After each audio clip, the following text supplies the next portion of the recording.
तो welcome to imagine point YouTube channel. तो प्यारे बच्चों, आज का जो मेरा लेक्चर है बेटा वो क्लास 12th का जो मेरा फिजिकल केमिस्ट्री का चैप्टर है जिसका नाम है इलेक्ट्रोकेमिस्ट्री।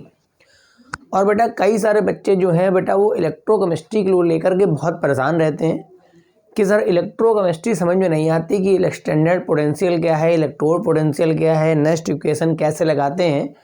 तो बेटा उन सभी बच्चों को अब सारा समाधान मिलने वाला है क्योंकि मैं इलेक्ट्रोकेमिस्ट्री का अपना ही चैप्टर लेके आ गया हूँ। तो अगर बेटा किसी बच्चे ने मेरा अगर यूट्यूब चैनल अभी तक सब्सक्राइब ना करा हो क्लास 12th के वीडियो को देखने के लिए तो बेटा वो सब्सक्राइब कर ले। और जैसे जैसे एग्जाम पास आता रहेगा वैसे वैसे मेरे लेक्चर्स अपलोड होते रहेंगे। इंपॉर्टेंट्स क्वेश्चंस के कौन कौन से क्वेश्चंस आ सकते हैं इन सबको लेकर के। तो बात करते हैं अपने आज के टॉपिक क्लास 12th लेवल के लिए जिसका नाम है इलेक्ट्रोकेमिस्ट्री। तो देखो भाई, सबसे पहले अगर हम बात करें कि हमारे पास सेल कितने प्रकार के होते हैं कि how many types of cell, तो इसको नॉर्मली हम बोलते हैं पहले कि इलेक्ट्रोकेमिकल सेल क्या होता है।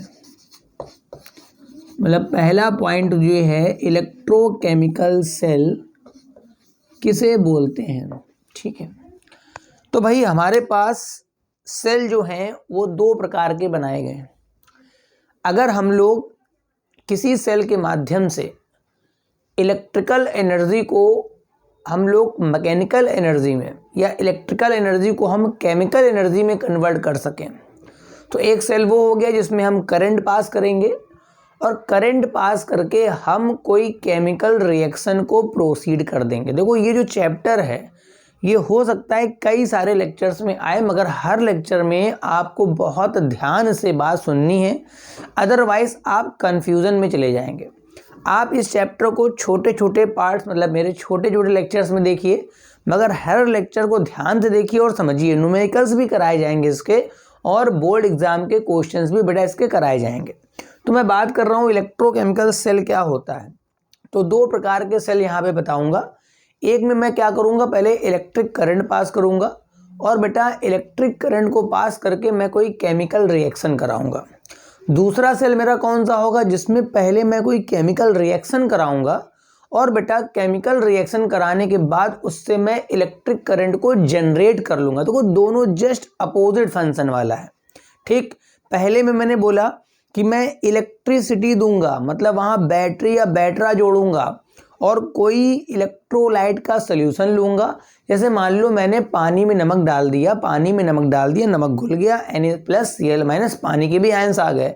फिर जब मैं उसमें बेटा इलेक्ट्रिसिटी पास करता हूँ तो वहाँ से मैं नमक के सॉल्यूशन से क्लोरीन बाहर निकाल लेता हूँ, नमक के सॉल्यूशन से मैं NaOH बाहर निकाल लेता हूं। तो देखिए सॉल्यूशन नमक का था, सॉल्यूशन सॉल्ट का था मगर उससे मैंने क्लोरीन बना ली, मैंने NaOH बना ली, मैंने हाइड्रोजन गैस बना ली। मतलब इलेक्ट्रिसिटी पास करके मैंने केमिकल चेंज कर दिया। ठीक है, तो एक प्रकार का सेल तो ये होगा। इसे हमें इस चैप्टर में नहीं पढ़ना है। ठीक है, वो तो 9th 10th वाले चैप्टर में आपने इलेक्ट्रोलिसिस के दौरान पढ़ा होगा। दूसरा क्या है कि पहले मैं कोई केमिकल रिएक्शन कराऊंगा, मतलब पहले कोई केमिकल रिएक्शन हुई और उस केमिकल रिएक्शन के दौरान इलेक्ट्रॉनों का आदान प्रदान हुआ। उस केमिकल रिएक्शन के दौरान इलेक्ट्रॉनों का आदान प्रदान हुआ। ठीक है, इस इलेक्ट्रॉन के आदान प्रदान के माध्यम से मेरी करंट पास हो गई। क्या पास हो गई बेटा? करंट पास हो गई। तो मेरे पास दो प्रकार के सेल हैं और दोनों का जो फंक्शन है बेटा वो जस्ट अपोजिट है। तो इलेक्ट्रोकेमिकल सेल जो होते हैं उन दोनों ही सेल को, मतलब जो मैंने दोनों नाम लिए बेटा उन दोनों ही सेल को मैं इलेक्ट्रोकेमिकल सेल बोलता हूं। पहला मेरे पास जो होता है उसका नाम है इलेक्ट्रोलिटिक सेल। मतलब पहले सेल का नाम क्या है बच्चा?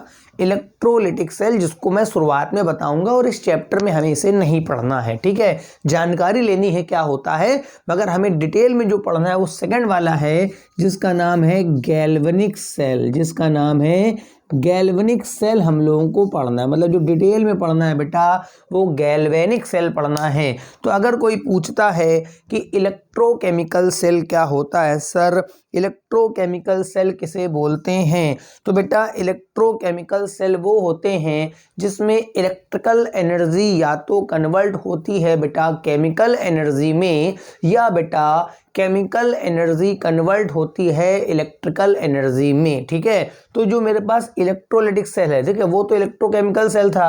अब इलेक्ट्रोलाइटिक सेल में क्या होगा, इसमें मैं पहले इलेक्ट्रिसिटी देता हूँ। क्या देता हूँ बेटा, इलेक्ट्रिसिटी। इसमें इलेक्ट्रिकल एनर्जी, मतलब इलेक्ट्रिकल एनर्जी को बेटा मैं कन्वर्ट करूंगा केमिकल एनर्जी में, मतलब इलेक्ट्रिकल एनर्जी बेटा कन्वर्ट होगी केमिकल में। सर कैसे होगी बताऊंगा अभी, ठीक है।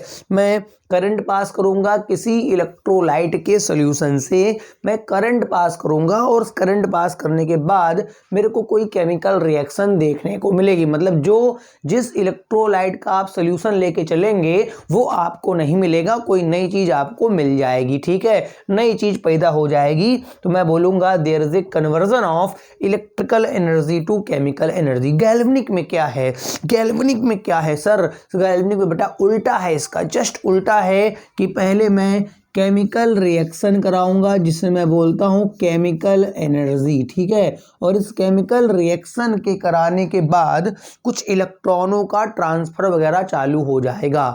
और जब इलेक्ट्रॉनों का ट्रांसफर होगा तो आपको तो फिजिक्स में आपने फिजिक्स में पढ़ रखा होगा कि जब इलेक्ट्रॉन का मूवमेंट होगा, इलेक्ट्रॉन का ट्रांसफर होगा, तो बेटा वो इलेक्ट्रिकल एनर्जी में कन्वर्ट हो जाएगा। किस में कन्वर्ट हो जाएगा बच्चा, इलेक्ट्रिकल एनर्जी में। तो उम्मीद है कि आपको पहला पॉइंट समझ में आया कि मेरे पास इलेक्ट्रोकेमिकल सेल क्या होता है। आपके लिए किसी भी तरीके से क्वेश्चन पूछ सकता है कि इलेक्ट्रोकेमिकल सेल सर कितने प्रकार के होते हैं। तो इलेक्ट्रोकेमिकल सेल बेटा दो प्रकार के होते हैं। पहला होता है मेरे पास इलेक्ट्रोलाइटिक सेल होता है और दूसरा मेरे पास होता है गैल्वेनिक सेल। अब थोड़ा सा हम लोग डिस्कशन कर लेते हैं अपने पहले वाले का जिसका नाम है इलेक्ट्रोलाइटिक सेल। हमने डिस्कशन कर लेते हैं पहले वाले का जिसका नाम है बेटा इलेक्ट्रोलाइटिक सेल। फिलहाल इस चैप्टर में इसकी जानकारी कोई खास नहीं देनी है। इलेक्ट्रोलाइटिक सेल में क्या करना है मैंने पहले बताया, ये मैं लिखवा चुका हूँ कि इसमें इलेक्ट्रिकल एनर्जी है ना, करंट पास करूँगा और कन्वर्ट होगा, कोई केमिकल रिएक्शन होगा। फॉर एग्जाम्पल अगर मैं ब्राइन का सल्यूशन ले लूँ, ये मैंने किसी कंटेनर में, किसी इलेक्ट्रोड में किसी सेल में मैंने NaCl का सल्यूशन ले लिया। NaCl का जो बेटा कंसंट्रेटेड सल्यूशन होता है ना, उसे मैं ब्राइन भी बोलता हूँ। NaCl का जो कंसंट्रेटेड सॉल्यूशन होता है ना बच्चा, उसे मैं ब्राइन भी बोलता हूँ। और इसमें मैं दो रॉड चिपका दूंगा, एक में रखूंगा प्लस चार्ज, मतलब बैटरी के प्लस से कनेक्ट करूंगा, और एक में रखूंगा माइनस चार्ज। मतलब एक रॉड में मैंने प्लस बोल दिया, एक रॉड में माइनस। अभी आपने जो सीखा है, अभी आपने अपना अधूरा ज्ञान जो सीखा है वो ये सीखा है कि सर प्लस वाला जो होता है उसे मैं एनोड बोलता हूँ, ठीक है। अभी आपने जो सीखा है, चलो आपकी ही बात कर लेते हैं, प्लस वाला जो होता है सर उसे एनोड बोलते हैं, और जो माइनस वाला होता है उसे सर कैथोड बोलते हैं। तो अभी आपने ये अधूरा ज्ञान सीखा है, चलो आपके अकॉर्डिंग ही चले जाते हैं कि प्लस वाला जो है उसे मैं एनोड बोल दूंगा और जो मेरा माइनस वाला है उसे मैं कैथोड बोल दूंगा। अब पानी में चूंकि NaCl गया होगा, NaCl इलेक्ट्रोलाइट है, तो बेटा ये आयनाइज हो गया होगा, इसने दो प्रकार के आयंस क्रिएट कर दिए होंगे बेटा, एक Na+ और एक Cl-, ठीक है। ये इससे दो प्रकार के आयंस आ गए होंगे। मगर बेटा पानी का भी ऑटो आयनाइजेशन होता है, ये कक्षा 10 की किताब में लिखा है। तो ये वाटर भी तो आयनाइज थोड़ा बहुत हो रहा होगा, तो इससे बनेगा H+ और एक बनेगा क्या, OH-। मतलब NaCl के सॉल्यूशन में मेरे बेटा चार प्रकार के आयंस आ गए, ठीक है। NaCl का जो सॉल्यूशन होता है उसमें मेरे दो कैटायन हैं। कैटायन की बात करूंगा तो एक मेरा Na+ होगा और एक मेरा H+ होगा। एनायन की बात करूंगा तो बेटा एक Cl- होगा और एक बेटा OH- होगा। अब इनमें से कौन किधर भागेगा भाई, Na+ और H+ में कौन भागेगा, ये तो पता है कि ये प्लस वाले जो हैं वो रास्ता नापेंगे, कैथोड तक का रास्ता नाप लेंगे ये लोग, और जो माइनस वाले हैं वो बेटा एनोड तक का रास्ता नापेंगे। सबको रास्ता अपना अपना नापना है। आप भी अपना रास्ता नाप रहे हैं, इंटर तक की केमिस्ट्री पढ़ा रहे हैं, रास्ता नाप रहे हैं, मैं भी अपना रास्ता ही नाप रहा हूँ अपना पढ़ा करके, तो देखो ये जो प्लस वाला है ना ये माइनस की तरफ जाएगा, मगर दिक्कत कौन जाएगा, तो पहले थोड़ा सा हमें 9th 10th की थोड़ा सा साइंस हमको सीखना चाहिए, चाहे आप CBSE बोर्ड के हो चाहे SC बोर्ड के हो, सब में बता रखा गया है कि H+ की जो इलेक्ट्रॉन एक्सेप्टर टेंडेंसी है वो बेटा Na+ से ज़्यादा होती है। मतलब Na+ आ तो गया है वहाँ, मगर वो इलेक्ट्रॉन नहीं लेगा कौन, H+ लेगा। तो H+ लेगा तो मेरे पास H+ जो इलेक्ट्रॉन लेगा ये गया कहाँ होगा, ये बेटा माइनस रॉड की तरफ गया होगा और H बना देगा। ये रिएक्शन होगी एट कैथोड पर होगी, कहाँ होगी, कैथोड पर होगी। अब इसी तरह से एक और जुड़ेगा तो 2H बन जाएंगे और H मिलके हमारे कैथोड पर भाई साहब निकल जाएंगे, हाइड्रोजन गैस निकल जाएगी। कैथोड पर कौन भाई साहब निकल जाएंगे, हमारे पास हाइड्रोजन गैस निकल जाएगी। बात समझ में आ रहा है। अच्छा ये Na+ टहलता रहेगा, बताऊंगा क्या बनाएगा। अच्छा अब Cl और OH में मैं बता दूं जितने हेलोजेंस होते हैं ना मेरे पास, जितने हेलोजेंस होते हैं उनकी जो इलेक्ट्रॉन को देने की टेंडेंसी, ये दोनों माइनस वाले बेटा किधर भागेंगे, खुद बताओ ना कि ये जो माइनस वाले हैं तुम्हारे घर की तरफ तो भागेंगे नहीं ना, मेरे घर की तरफ भागेंगे। ये भागेंगे बेटा किस रॉड की तरफ, एनोड की तरफ भागेंगे। ठीक है, किस लिए भागेंगे, इनके पास इलेक्ट्रॉन ज़्यादा है, एनोड पे इलेक्ट्रॉन कम है तो देने के लिए भागेंगे, ये बात भी तय है। तो कौन दे पाएगा, तो देखो जो सीरीज वगैरह आप लोगों ने 9th 10th में पढ़ी तो Cl- जो हेलोजेंस होते हैं उनकी बेटा इलेक्ट्रॉन की देने की टेंडेंसी बेटा ज़्यादा होती है, तो Cl- ही इलेक्ट्रॉन देगा और ये Cl बनाएगा। इसी तरह से Cl + Cl मिलके क्या बना देगा, Cl2। मगर ये जो घटना होगी वो बेटा एनोड पर होगी, कहाँ होगी, मतलब एनोड पे भका भक भका भक बेहतरीन अपना आपका क्लोरीन गैस निकलना चालू हो जाएगी। चौकस आपके जो हाइड्रोजन गैस है वो कैथोड पर। अब सोल्यूशन में 2 ठैया आयन टहल होंगे, Na+ घूम रहा होगा, एक OH- को ठिया नहीं मिल रहा होगा, चलो ठीक तो Na+ हम OH- हम दोनों मिल जाते हैं, हम लोगों की वैसे ही कोई इज्जत नहीं यहाँ कोई कर रहा है। ठीक है, तो ये Na+ और बेटा OH- भड़ाक से जुड़ जाएंगे और क्या बना देंगे, NaOH। अब जरा पूरे प्रोसेस को, सर्दी तो है ही है, आप ठंडे दिमाग से तो वैसे भी सोचेंगे कि क्या हुआ अगर मैं पानी में नमक घोल के ऐसे रख दूं, अगर मैं पानी में नमक घोल के ऐसे रख देता हूं तो क्या ये सब प्रोसेस होगा, नहीं होगा। मतलब पहले मैंने इलेक्ट्रिसिटी पास करी और नमक के सोल्यूशन को देखो क्या क्या बना लिया मैंने, NaOH बना दिया, मैंने क्लोरीन गैस बना दी और मैंने हाइड्रोजन गैस बना दी। तो ये जो पूरा प्रोसेस है बेटा, हम लोग किस सेल की बात कर रहे हैं, इलेक्ट्रोलाइटिक सेल की बात कर रहे हैं। किस सेल की बात कर रहे हैं बेटा, इलेक्ट्रोलाइटिक सेल की, जिसे इस चैप्टर में थोड़ा सा कम ही पढ़ना है, नहीं पढ़ना है हमें। जो बात करना है अपने गैल्वेनिक सेल, तो वो गैल्वेनिक सेल का फंक्शन तो आपको पता है कि अगर मैं कहीं पर कोई केमिकल रिएक्शन कराता हूँ, क्या कहा मैंने, सुना ही नहीं आपने, अगर मैं कोई केमिकल रिएक्शन कराता हूँ, क्या कराऊंगा बच्चा, केमिकल रिएक्शन कराऊंगा और उस केमिकल रिएक्शन के बाद मेरे पास इलेक्ट्रिसिटी आ जाएगी तो मैं बोलूँगा गैल्वेनिक सेल है। मगर गैल्वेनिक सेल डायरेक्ट आप नहीं पढ़ेंगे, गैल्वेनिक सेल को पढ़ने के पहले मेरे को एक टॉपिक पढ़ना पड़ेगा। किताबों में पहले गैल्वेनिक पढ़ा दिया गया है, इलेक्ट्रोड पोटेंशियल वो बाद में पढ़ाते हैं, नहीं ऐसा नहीं करना है। पहले अगर आपको गैल्वेनिक सेल सीखना है तो पहले आपको एक टॉपिक सीखना पड़ेगा जिसका नाम है इलेक्ट्रोड पोटेंशियल, जिसका नाम है इलेक्ट्रोड पोटेंशियल। इसे हम कैपिटल ई से डिनोट करते हैं। ठीक है, इसे हम कैपिटल ई से डिनोट करते हैं। देखते हैं होता क्या है। अगर आपको इलेक्ट्रोड पोटेंशियल आता है तो आप गैल्वेनिक सेल सीख पाएंगे, अगर आपको इलेक्ट्रोड पोटेंशियल नहीं आता है तो आप गैल्वेनिक सेल भी नहीं सीख पाएंगे। क्या होता है, हमारे पास कुछ मेटल रॉड्स हैं, हमारे पास कुछ मेटल रॉड्स हैं, किसी भी मेटल का ले लो और उसे उसके आयन के सॉल्यूशन में डुबो दो। जैसे मैंने कॉपर ले लिया और उसको डुबो दिया मैंने कॉपर सल्फेट में, वहाँ पे कॉपर के आयन होंगे। मैंने जिंक ले लिया, मैंने उसको डुबो दिया जिंक सल्फेट में। मैंने प्लेटिनम ले लिया, उसको किसी भी सॉल्ट के सॉल्यूशन में डुबो दो, कोई फर्क उसमें नहीं आना, बताऊंगा। तो देखा क्या गया, जैसे फॉर एग्जाम्पल अगर मैं जिंक रॉड लेता हूँ, ये मेरे पास बच्चा जिंक की रॉड है, मेटलिक रॉड है।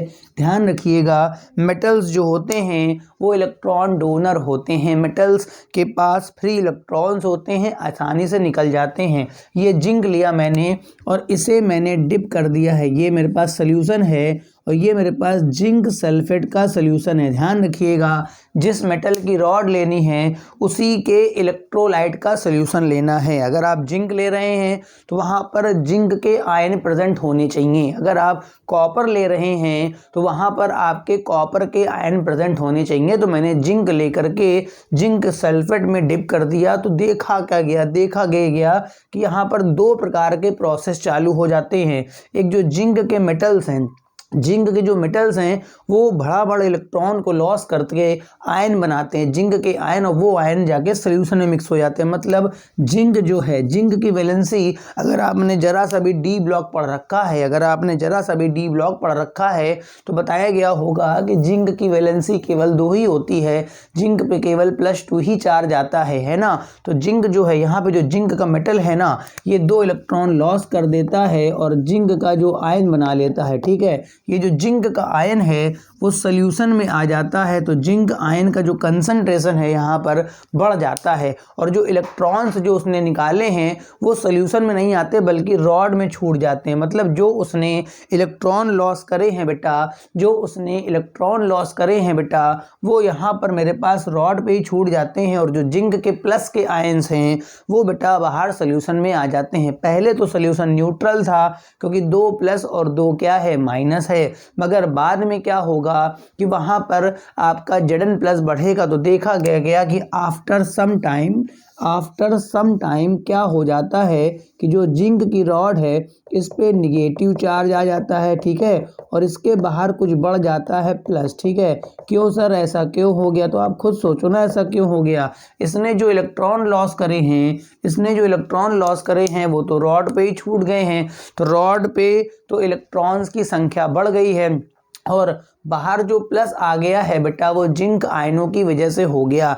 आपने फिजिक्स में पोटेंशियल डिफरेंस तो सीखा ही होगा, तो आप देख सकते हैं कि रॉड और सॉल्यूशन के बीच एक पोटेंशियल डिफरेंस जनरेट हो गया है। इसकी कोई वैल्यू भी होगी, कुछ पोटेंशियल में डिफरेंस होगा, उस डिफरेंस की बेटा कोई वैल्यू भी होगी, और इस डिफरेंस की वैल्यू को ही हम लोग नाम दे देते हैं बेटा इलेक्ट्रोड पोटेंशियल। इसका नाम क्या हो जाएगा, इलेक्ट्रोड पोटेंशियल। अब सर अंदर माइनस आ गया है और बाहर प्लस आ गया है, आवश्यक नहीं है कि बेटा हमेशा रॉड पे माइनस ही आए। अगर कोई रिएक्टिव मेटल होता है जिसकी इलेक्ट्रॉन को लॉस करने की टेंडेंसी बेटा ज़्यादा होती है, ध्यान से बात सुनते रहिए बस लगातार। अगर कोई रिएक्टिव मेटल होता है, जैसे जिंक हम ज़्यादा रिएक्टिव मानते हैं, कॉपर हो गया, सिल्वर हो गया, मरकरी हो गया, ये थोड़े से कम रिएक्टिव मेटल्स होते हैं, तो इनमें क्या है, ये जल्दी इलेक्ट्रॉन लॉस नहीं करते। तो मैंने अगर कहा जिंक की रॉड ले ली और उसको मैंने जिंक सल्फेट के सॉल्यूशन में डुबो दिया। कहाँ डुबो दिया बेटा, जहाँ पे जिंक के आयन मिल जाएं। तो यहाँ पर एक इक्विलिब्रियम वास्तव में होती है, जिंक के आयन यहाँ से रॉड में भी जा रहे होते हैं मगर रॉड से यहाँ सॉल्यूशन में ज़्यादा आ रहे होते हैं, तो जो प्रोसेस ज़्यादा हो रहा होगा उसके अकॉर्डिंग ही चार्ज डिसाइड होता है। तो जिंक के बहुत सारे मेटल एटम्स इलेक्ट्रॉन लॉस कर करके इलेक्ट्रॉन छोड़ते हैं, वो इलेक्ट्रॉन रॉड में फैल जाते हैं, और जो आयन हैं वो आयन रॉड में नहीं रुकेगा, आयन सॉल्यूशन में चला जाता है। तो यहाँ पर एक पोटेंशियल डिफरेंस आ गया है, इस पोटेंशियल डिफरेंस को ही हम नाम दे देते हैं बेटा इलेक्ट्रोड पोटेंशियल। इसी तरह से एक और एग्जांपल मैं देना चाहूँगा जो आपके सेहत के लिए, मतलब आप सेहत का मतलब हो गया आपके क्लास 12 के लिए बहुत ज़रूरी है। जैसे अगर मैं लेता हूँ कॉपर की रॉड, तो कॉपर एक प्रकार का लेस रिएक्टिव मेटल है, इसको डुबो दूंगा मैं कॉपर सल्फेट का सॉल्यूशन लेकर के। ठीक है, मतलब कॉपर की रॉड ले ली मैंने कॉपर की रॉड ले ली और उसको डिप कर दिया कॉपर सल्फेट सॉल्यूशन में। यहाँ 2 प्रकार के आयन्स होंगे बेटा, एक कॉपर +2 आयन होगा और एक बेटा सल्फेट का आयन होगा। चूँकि मैंने कहा, अभी मैंने रिपीट करी थी एक बात कि कॉपर की जो रिएक्टिविटी होती है बेटा वो कम होती है। मैंने क्या कहा कि कॉपर की जो रिएक्टिविटी होती है बेटा वो कम होती है, तो कॉपर जिंक की तरह इतना एक्टिव नहीं है कि बड़ा इलेक्ट्रॉन लॉस कर सके, कहेगा मैं नहीं दे पाऊंगा, मैं इतना रिएक्टिव नहीं हूँ। तो यहाँ पर क्या होगा कि कॉपर के आयन यहाँ पर कॉपर में भाई फ्री इलेक्ट्रॉन्स तो होंगे, फ्री इलेक्ट्रॉन्स यार सब जगह होते हैं। तो ये जो सोल्यूशन के जो कॉपर के आयन हैं ये इन इलेक्ट्रॉन्स को लेने के लिए, जब कॉपर कुछ नहीं कर रहा है तो सोल्यूशन कहेगा मैं ही कुछ कर लेता हूँ, तुम तो कुछ करने से रहे। तो कॉपर के जो आयन होंगे वो इलेक्ट्रॉन को लेने के लिए भैया रॉड पे चले जाएंगे और यहाँ का कॉपर आयन यहाँ पहुँचेगा, इलेक्ट्रॉन के चक्कर में इलेक्ट्रॉन ले करके न्यूट्रलाइज हो जाएगा। ठीक है, तो फाइनली कॉपर के आयन, देखो रॉड तो ऑलरेडी पहले से न्यूट्रल थी क्योंकि वो इलेक्ट्रॉन तो जो उसने लिए हैं वो तो ऑलरेडी रॉड के ही हैं ना, तो कहीं से अलग से तो आए नहीं हैं। मगर इस प्लस आयन जो रॉड पे पहुंच जाएंगे, तो जब प्लस आयन अंदर यहाँ पहुंचेंगे तो रॉड पे चार्ज आपका पॉजिटिव आ जाएगा। और अपने पीछे सोचो ना कि जब कॉपर के आयन बेटा रॉड पे चढ़ चढ़ के बैठ जाएंगे ना, तो अपने पीछे बेटा वो सल्फेट आयन छोड़ जाएगा। तो कुछ देर बाद स्थिति ऐसी दिखाई पड़ेगी कि कॉपर की रॉड पे प्लस ये कॉपर के आयन घुस गए रॉड पे और अपने पीछे सल्फेट छोड़ गया। क्या छोड़ गया बेटा? सल्फेट। फिलहाल ओवरऑल कुछ भी हो, यहाँ पर भी एक पोटेंशियल डिफरेंस देखने को मिल रहा है। कुछ भी हो, यहाँ पर एक पोटेंशियल डिफरेंस देखने को मिल रहा है बिटवीन रॉड एंड सोल्यूशन। यहाँ पर भी एक पोटेंशियल डिफरेंस देखने को मिल रहा है बिटवीन रॉड एंड सोल्यूशन। तो हम बोल सकते हैं कि जब किसी मेटेलिक रॉड को उसके सॉल्ट के सोल्यूशन में डिप करा जाता है, उसी के मेटल का सॉल्ट लेना है। अगर मेटल M है तो आप MsO4 ले लीजिए, MCl2 ले लीजिए। अगर मेटल M- है तो M-SO4 ले लीजिए, M-Cl2 ले लीजिए। जब किसी मेटल की रॉड को उसके किसी सॉल्ट के सोल्यूशन में डिप करते हैं तो मेटल और रॉड के बीच एक पोटेंशियल डिफरेंस क्रिएट हो जाता है। हो सकता है कि रॉड निगेटिव हो जाए तो बेटा बाहर पॉजिटिव हो जाएगा। ये जिंक वाला केस था जिसमें ऑक्सीडेशन हुआ था बेटा, इलेक्ट्रॉन लॉस करना बेटा क्या कहलाता है? ऑक्सीडेशन। या हो सकता है कि आपके रॉड पे आपका पॉजिटिव चार्ज आ जाए और बाहर निगेटिव हो जाए, ये केस बेटा रिडक्शन वाला होता है। कोई भी केस हो, फिलहाल मेटल और सोल्यूशन के बीच एक पोटेंशियल डिफरेंस क्रिएट हो जाता है। इस पोटेंशियल डिफरेंस को ही एक नाम दिया जिसे हम बोलते हैं इलेक्ट्रोड पोटेंशियल। क्या बोलते हैं बेटा? Electrode potential. तो डिफिनीशन क्या है मैंने बोला है अभी, when a metallic rod dipped into its own ion solution, when a metallic rod dipped into its own ion solution, then rod becomes negatively charged और positively charged with respect to solution. Then rod becomes negatively charged और positively charged with respect to क्या? Solution. With respect to का मतलब अगर rod पे negative है तो बाहर पॉजिटिव होगा, अगर रॉड पे पॉजिटिव है तो बाहर क्या होगा? नेगेटिव होगा। And there is a potential difference between rod and solution and this potential difference is known as बेटा इलेक्ट्रोड पोटेंशियल। अब इलेक्ट्रोड पोटेंशियल तो भाई समझ में आ गया। दिक्कत ये है कि हमें हर मेटल का एक फिक्स पोटेंशियल चाहिए। जैसे कोई बच्चा है, उसने जिंक रॉड ली और जिंक सल्फेट का पता नहीं कितना घोल रखा, उसमें डिप कर दिया।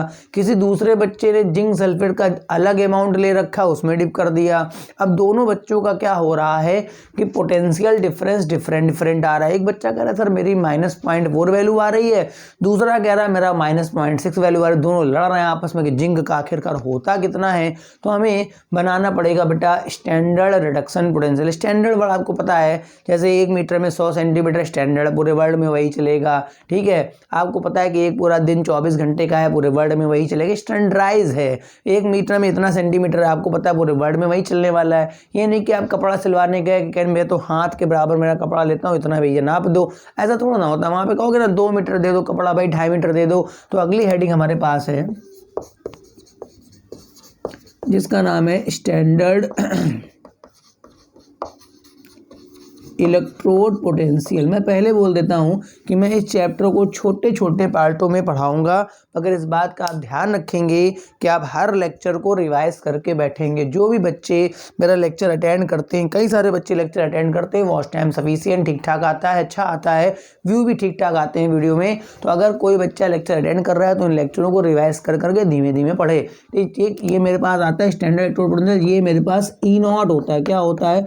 E0। मतलब ये चाहेंगे कि हर मेटल का एक फिक्स वैल्यू आनी चाहिए, जब मैं बता सकूं कि भाई जिंक का इतना होता है, कॉपर का इतना है। तो इसके लिए आपको क्या करना है, पहले जब भी आप इलेक्ट्रोड पोटेंशियल निकालने के लिए जाएं तो आप टेम्परेचर टेम्परेचर फिक्स कर दीजिए 25 डिग्री सेल्सियस। मतलब जब भी आप इलेक्ट्रोड पोटेंशियल निकालने के लिए जाएं तो आप क्या फिक्स कर देंगे, टेम्परेचर, प्लस उसे जिस भी सॉल्ट में डिप करेंगे उसका जो कंसंट्रेशन होगा वो 1 मोलर सोल्यूशन होगा। मतलब दूसरा पॉइंट क्या है कि अगर आप जिस भी सॉल्ट में डिप करेंगे, जिस भी सॉल्ट में आप डिप करेंगे बेटा, उसका जो कंसंट्रेशन चाहिए बेटा 1 मोलर। जैसे जिंक सल्फेट आपने लेंगे तो आप बोलोगे 1 मोलर जिंक सल्फेट। आप कॉपर सल्फेट लोगे तो आप बोलोगे 1 मोलर कॉपर सल्फेट। और अगर कोई गैस का भी इलेक्ट्रोड बना है, गैस के भी बनते हैं, तो वहां पर जो कंसंट्रेशन है वो सोल्यूशन का हमारे पास गैस का 1 atm प्रेशर लेना है। अगर कोई गैस वगैरह का इलेक्ट्रोड बन रहा है, अगर कोई गैस वगैरह का इलेक्ट्रोड बन रहा है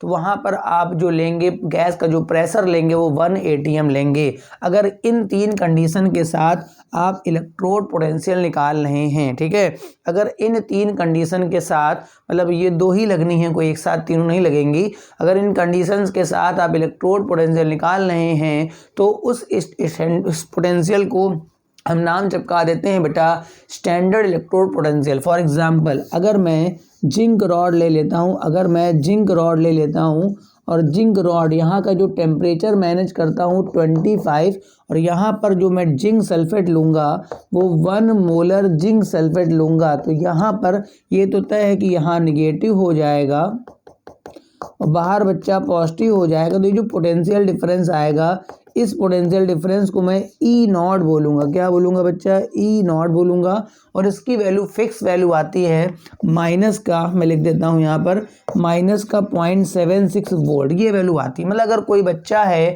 अगर मुझसे पूछेगा कि जिंक में कितना इलेक्ट्रोड पोटेंशियल यानी कितना स्टैंडर्ड वैल्यू लगाई गई है, तो माइनस का 0.76 वोल्ट। एक बात ध्यान रखेंगे कि ये जो माइनस साइन है ये रॉड का ही चार्ज बता रहा है, ठीक है। अगर इलेक्ट्रोड पोटेंशियल की वैल्यू, अगर इलेक्ट्रोड पोटेंशियल की वैल्यू बेटा माइनस में आ रही है तो आप बता सकते हैं कि जब उस रॉड को सोल्यूशन में डिप करा गया होगा तो उस रॉड पे भी निगेटिव आएगा, ठीक है। अब कोई बच्चा अगर मुझसे पूछता है सर जिंक का स्टैंडर्ड इलेक्ट्रोड पोटेंशियल क्या होता है, जिंक का स्टैंडर्ड इलेक्ट्रोड पोटेंशियल क्या होता है, तो मैं खटाक से ये वैल्यू बता दूंगा। इसी तरह से अगर मैं कॉपर ले लेता हूं, अगर मैं कॉपर की रॉड लेके चलता हूं, ये मेरे पास कॉपर की रॉड है और इसको मैं डिप कर देता हूँ, टेम्परेचर मेरे पास रहेगा 25 डिग्री सेल्सियस और 1 मोलर कॉपर सल्फेट सोल्यूशन। तो ये बात तो तय है कि अंदर यहाँ प्लस हो जाएगा और बाहर मेरे पास माइनस हो जाएगा, ठीक है। तो इसका जो आएगा इसका नाम होगा ई नॉट। ई नॉट का मतलब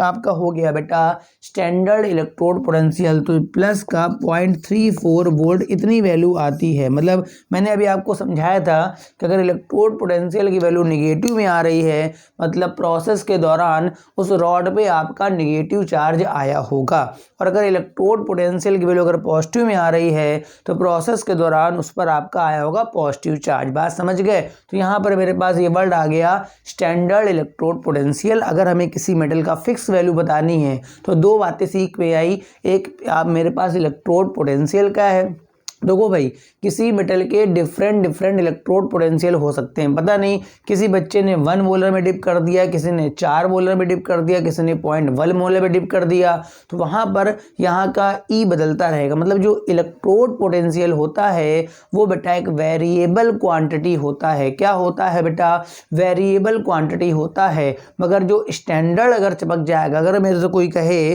कि भाई जिंक का इलेक्ट्रोड पोटेंशियल बता दो, मैं कहूँगा तुम ही बता दो यार कितना है, किस कंडीशन में बताओगे, तो नहीं बता सकते। मगर किसी ने मुझसे बोल दिया कि भाई जिंक का स्टैंडर्ड इलेक्ट्रोड पोटेंशियल बता दीजिए, अगर किसी ने मुझसे पूछ दिया सर जिंक का स्टैंडर्ड इलेक्ट्रोड पोटेंशियल बता दीजिए, मैं खट से बोल दूंगा कि सर माइनस का 0.76 वोल्ट होता है। किसी ने कहा कि कॉपर का इलेक्ट्रोड पोटेंशियल बताओ, तो मैं नहीं बता सकता, कोई नहीं बता सकता, क्योंकि वहाँ पर उसकी वैल्यू बार बार वेरी करती है। पता नहीं किस टेम्परेचर पे लेके चले हो, पता नहीं किस कंसंट्रेशन में डुबो दिए हो रॉड को, क्या पता।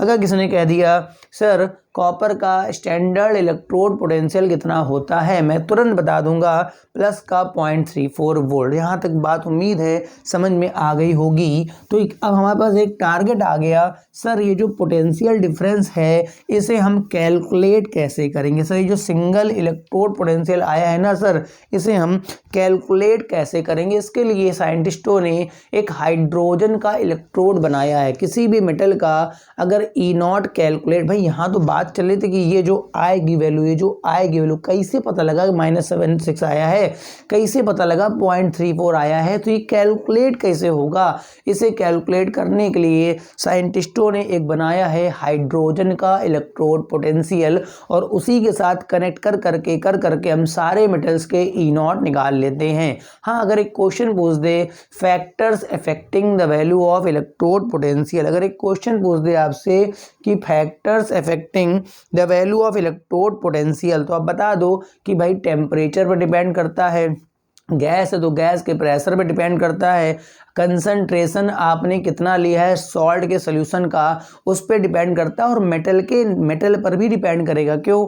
वहाँ जिंक था तो जिंक में अलग वैल्यू कोई आएगी बेटा, कॉपर वाले में अलग वैल्यू आएगी, मगर हाँ स्टैंडर्ड इलेक्ट्रोड पोटेंशियल किसी पे डिपेंड नहीं करता है बेटा, वो हमेशा फिक्स वैल्यू होती है। तो जो नेक्स्ट लेक्चर होगा उसके पहले आप इतने लेक्चर को रिवाइज कर लीजिएगा, और नेक्स्ट लेक्चर में बताऊंगा कि किसी भी मेटल का अगर मेरे को स्टैंडर्ड इलेक्ट्रोड पोटेंशियल निकालना है बेटा तो मैं कैसे निकालूंगा, और उसके बाद मैं समझा पाऊंगा आपको गैल्वेनिक सेल। ठीक है, पहले मैं E0 निकालना सिखाऊंगा, उसके लिए मैं बताऊंगा पहले स्टैंडर्ड हाइड्रोजन इलेक्ट्रोड, फिर उससे कैसे किसी मेटल का E0 निकालता हूं वो बताऊंगा, और फिर मैं बता पाऊंगा गैल्वेनिक सेल, तब जाके चैप्टर की गाड़ी आगे बढ़ेगी। थैंक यू फॉर वॉचिंग, इतना लेक्चर देखने के लिए धन्यवाद।